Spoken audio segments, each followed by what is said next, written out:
SIR form भरने की बात जैसे बताते हैं आपको, जिस तरह से लोगों में एक सामंजस्य बना हुआ था और जो है अफरा तफरी का माहौल था। ऐसे में जो है जब एसआईआर का डेट बढ़ चुका है, यानी अब 11 दिसंबर तक हो गया है, पहले 4 दिसंबर था। ऐसे में जो है सारे बेलो यहाँ पर लगे हुए हैं और ये बूथ है एसएसबी इंटर कॉलेज है, जहाँ पर अभी आपको बता दें एडीएम प्रशासन और एसडीएम सदर यहाँ पर लगे हुए हैं और बाकायदा यहाँ पर बीएलओ को समझा रहे हैं कि फार्म कैसे भरना है, कैसे क्या है, क्या खामियां आ रही, कैसे क्या है। तो ऐसे में एडीएम प्रशासन जी आप यहाँ पर मौजूद हैं और जिस तरह से यहाँ पर आप यहाँ पर आए, क्या करने यहाँ पर जैसा आप पूछ रहे हैं, कोई कमी नहीं दिखी है। हमारे सारी पूरी टीम, चाहे बीएलओ हो, चाहे सुपरवाइजर हो, या हमारे निर्वाचक रजिस्ट्रीकरण अधिकारी, सहायक निर्वाचक रजिस्ट्रीकरण अधिकारी, सभी लोग फील्ड में हैं। सभी लोग मतदाताओं की सुविधा के लिए, बीएलओ की सुविधा के लिए जो भी हम लोगों को कदम उठाने हैं, हम लोगों ने उठाए हैं। विभिन्न विभागीय अधिकारियों, कर्मचारियों को अपने बीएलओ के साथ हमने टीम बना के लगा दिया है। घर घर जा रहे हैं, मतदाताओं के फार्म भरवा के वो कलेक्ट कर रहे हैं। अपने बूथ पर भी कुछ टाइम बैठ रहे हैं, जिससे जो बूथ पर मतदाता आए फार्म लेकर, उनको भी फार्म जमा करने में कोई असुविधा न हो। जी, डेट बढ़ जाने के बाद क्या लगता है आगे? बिल्कुल, डेट बढ़ जाने से थोड़ा और जो अभी हम लोग काम ज़्यादा समय करते थे, अब हम लोगों को थोड़ा सा स्कोप मिल गया है, तो डेट बढ़ जाने से सुविधा हमारी और हो गई है। और हम लोग पूरी तरह सुनिश्चित करेंगे कि हमारे सारे मतदाताओं का नाम हमारे मतदाता सूची में डॉट पब्लिकेशन में आ जाए। इसके लिए हम लोग एक-एक घरों को फिर से दोबारा रिविजिट करा रहे हैं और बहुत सारे हमारे बीएलओ कुछ घरों को 3-3 बार विजिट कर चुके हैं, जैसा आयोग का निर्देश है। 3-3 बार विजिट कर चुके हैं, उनके फार्म जमा करवा के और उनको डिजिटाइज कर रहे हैं। और इस टीम को देखने के लिए कि हमारी टीमें काम कर रही हैं कि नहीं, सारे जिला स्तरीय अधिकारी, जिलाधिकारी महोदय के निर्देश पर फील्ड में निकले हुए हैं। हम लोग स्वयं जा रहे हैं, जिलाधिकारी स्वयं जा रहे हैं इस कार्य को देखने के लिए कि मतदाताओं को कोई असुविधा न हो, हमारे बीएलओ को कोई असुविधा न हो। इस एसआईआर के कार्य में जो हमारी पूरी टीम लगी है, किसी को कोई असुविधा न हो और हम लोग इसको सकुशल अच्छे ढंग से आयोग के निर्देशानुसार संपन्न कराएं। जी बिल्कुल, अयोध्या जनपद की बात की है तो कितने बीएलओ लगे हैं और कितने प्रशासनिक अधिकारी पर जनपद में लगे हैं और कितने वोटर हैं, क्या बताएंगे? हमारे अयोध्या जिले में 2034 बूथ लेवल ऑफिसर नियुक्त हैं। इन booth level officer, 10 booth level officer पे हमारे एक सुपरवाइजर नियुक्त है और प्रत्येक तहसील में 5 हमारे सहायक निर्वाचक रजिस्ट्रीकरण अधिकारी हैं। 5 हमारी तहसीलें हैं, 5 विधानसभा हैं और सभी तहसीलों में उप जिलाधिकारी वहाँ के निर्वाचक रजिस्ट्रीकरण अधिकारी हैं। इसके अलावा जितने भी जिला स्तरीय अधिकारी हैं, चाहे वो बेसिक शिक्षा अधिकारी हो, जिला कार्यक्रम अधिकारी हो, डीएसओ हो या अन्य विभागीय अधिकारी हैं, सबकी इसमें टीमें लगी हुई हैं बीएलओ के सहयोग के लिए, मतदाताओं के फार्म को भरवाने और उनको कलेक्ट कराने में सहयोग के लिए सारे लोगों की टीमें लगाई गई हैं। आपको पता होगा कि यहाँ के नगर आयुक्त साहब को भी एडिशनल डिस्ट्रिक्ट इलेक्शन ऑफिसर का चार्ज माननीय भारत निर्वाचन आयोग के निर्देश पे दिया गया है।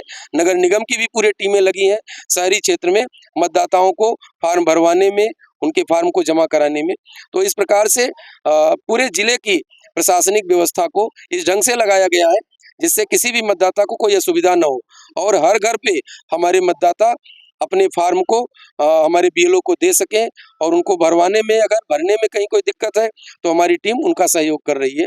और हम लोग ये सुनिश्चित करेंगे कि बिना किसी समस्या के हमारे जो भारत निर्वाचन आयोग ने समय निर्धारित किया है, हम इस कार्य को सकुशल संपन्न कराएं। अच्छा, जिस तरीके की बात की जाए तो यहाँ पर 2003 की बात कर रहे हैं आप और 2025 तक का इसमें दर्शा रहे हैं आप इस फॉर्म में, लेकिन जो अभी युवा नए हैं जो 2000 के बाद पैदा हुए हैं तो उनका वो कैसे क्या होगा? इसमें जो माननीय भारत निर्वाचन आयोग का निर्देश है, अगर 2003 में कोई मतदाता था तो उसे अपना डिटेल भरना है। अगर कोई 2003 में नहीं था तो उनके माता पिताजी या उनके दादी दादा 2003 में मतदाता थे तो उनका डिटेल उनको भर देना है।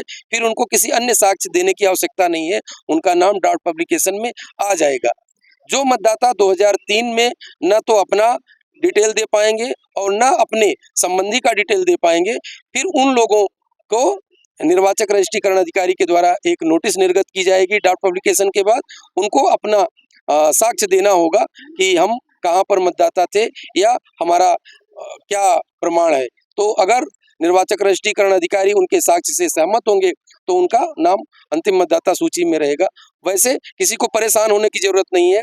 कोई भी व्यक्ति अगर अपना ब्लैंक फार्म भी साइन करके दे देगा तो उनका नाम मतदाता सूची में रहेगा। बाद में भी वो अपने दे सकते हैं साक्ष्य, लेकिन सबसे यही अनुरोध है कि अगर उनको अपना 2003 का डिटेल खोजने में कोई असुविधा हो रही है तो हमारे बीएलओ, हमारे सुपरवाइजर और उनकी पूरी टीम इस कार्य में मदद कर रही है। 2003 का मतदाता का डिटेल या उनके संबंधी का mother father, grandfather, grand mother का डिटेल उनके पास है, बीएलओ भर के उनको उपलब्ध कराएंगे। किसी को परेशान होने की, चिंतित होने की जरूरत नहीं है। हमारी टीमें जब उनके पास जाएं तो अपना फॉर्म लेकर बता दें और जो उन्हें समस्या है वो बता दें। हमारी टीमें इस कार्य को सही ढंग से। नए वोटर की बात किया मैंने, जो अभी युवा हैं उनके लिए क्या करेंगे आप? जिससे जो युवा हैं जो 1 जनवरी 2026 को 18 साल की आयु पूर्ण कर रहे हैं, उनके फॉर्म 6 भरे जाएंगे और अपने फॉर्म 6 के साथ उनको एक घोषणा पत्र दिया जाएगा। हम ब्लैंक फॉर्म हमारे सभी बीएलओ के पास और घोषणा पत्र उपलब्ध है।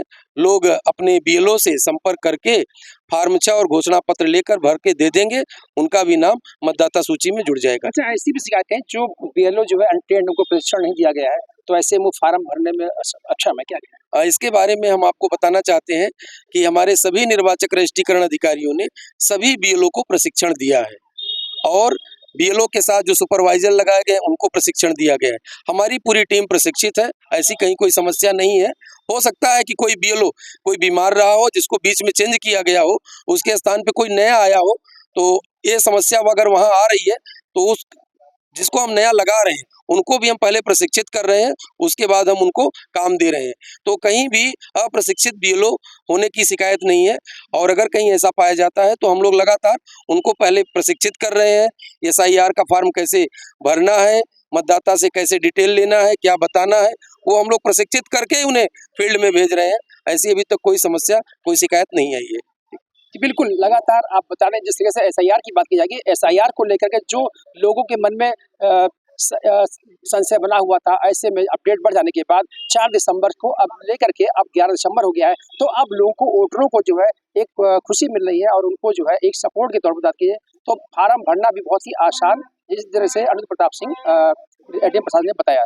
कैमरा पर्सन वैभव के साथ सुबोध श्रीवास्तव, टीवी 100 अयोध्या।